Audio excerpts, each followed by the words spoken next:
Assalamualaikum warahmatullahi wabarakatuh. Om Swastiastu, Namo Buddhaya, salam kebajikan sahabat-sahabat dimanapun juga berada. Hari ini adalah merupakan hari terakhir di penghujung tahun 2025 sahabat.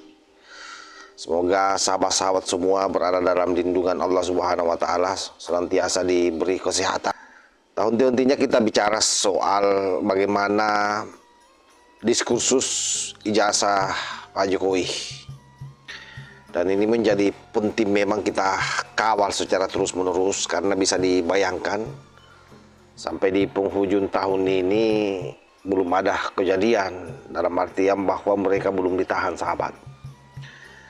Dan sepertinya memang kasus ini itu tidak akan berujung atau tidak akan selesai, sebab semakin ke sini kasus ini semakin rumit kelihatannya ya, terutama karena memang banyaknya aktor-aktor politik yang bermain, banyak akademisi, profesor, doktor yang ikut-ikutan nimbrung di dalam diskursus ini, yang kemudian membuat para penyidik boleh jadi ragu terhadap kesimpulan-kesimpulan yang dia sudah tentukan di awal. Karena itulah permintaan-permintaan daripada para tersangka ini terus saja diakomodir.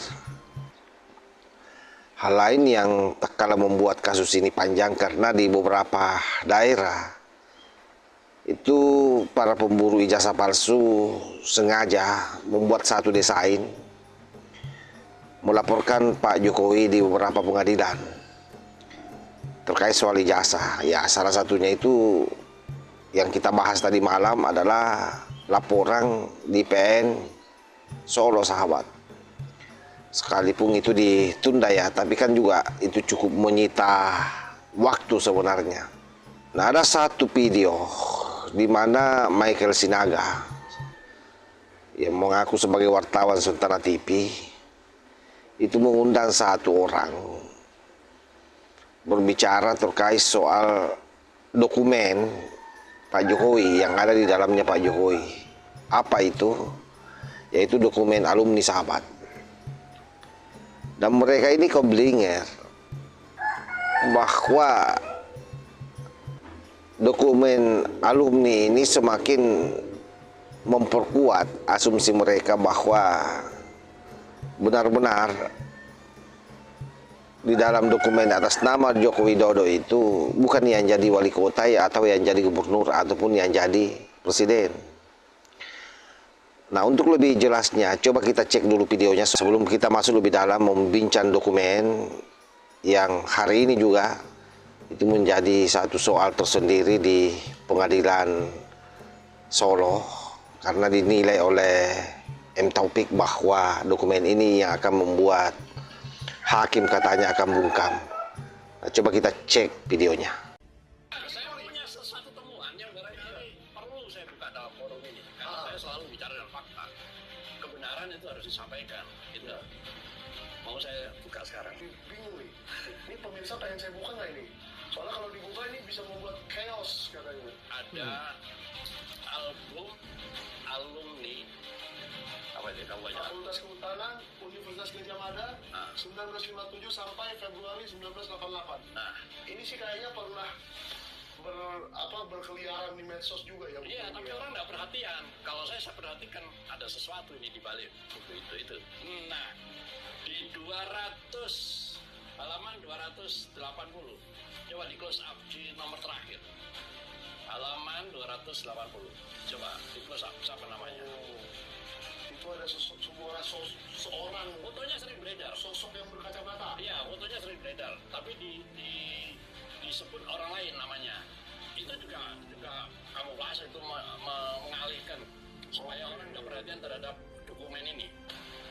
Kamu baca coba, Mike. Oke, saya baca. Coba baca, Mike. Nama Joko Widodo. Tapi fotonya begini. Ini bukan foto Joko Widodo presiden. Oh, bukan. Saya memang sampai sekarang masih sulit ya mempercayai bahwa apa yang ada di ijazah yang selama ini dipertanyakan itu adalah orang yang jadi presiden. Iya. Jadi waktu saya dibilang oleh Pak Roy dan kawan-kawan bahwa itu foto Dumatno berdasarkan sebuah program aplikasi untuk mengecek kesamaan wajah. Nah, kita sudah dengar ya apa yang disampaikan oleh Michael Sinaga maupun orang yang diundang itu di podcastnya. Jadi betul-betul mendelegitimasi bahwa yang ada di dokumen itu bukan Pak Jokowi. Padahal kalau kita melihat dalam perspektif kita ini yang normal ya, justru kemudian dokumen alumni ini semakin memperkuat posisi Pak Jokowi. Kenapa? Karena foto yang ada di dokumen itu juga adalah foto yang ada di ijazah Pak Jokowi, baik itu ijazah yang dipakai mendaftar pada saat menjadi wali kota, pada saat menjadi gubernur, maupun pada saat menjadi presiden. Dan foto dalam ijazah itu juga yang kemudian dilihat oleh para tersangka ini, para teroris dan para pengacaranya, ketika diperlihatkan di ruang penyidikan pada saat gelar perkara khusus, di mana ijazahnya Pak Jokowi diperlihatkan, ada inboxnya, lalu kemudian ada juga lintasan merah pada stempel, ada watermarknya UGM, dan itu pengacara Pak Egy Sujana sendiri yang menyampaikan hal tersebut, sekalipun yang lain menyaksikannya. Lalu foto ini yang kemudian membuat mereka, para kucul pemburu ijazah ini, tidak yakin lagi. Itu dia kembali persoalkan. Nah, ternyata di dokumen yang dibuka oleh si Michael ini, ternyata foto itu sama dengan foto Pak Jokowi yang ada di ijazah-ijazah tersebut yang saya sampaikan tadi. Dan bahkan Michael Sinaga sendiri offside di situ mengatakan ini foto yang pernah jadi presiden. Nah, pembicaranya itu mengatakan bukan. Ini memang luar biasa. Karena ini menjadi wacana publik, ya mesti kita juga harus ikut nimbrung meluruskan bahwa dalam perspektif kita, dalam pandangan kita, dengan melihat dokumen itu semakin membuat kita yakin bahwa benar-benar Roy Suryo CS ngibul selama ini terkait soal foto. Karena foto itu yang ada di dokumen tersebut sama juga dengan foto yang ada di ijazah Pak Jokowi.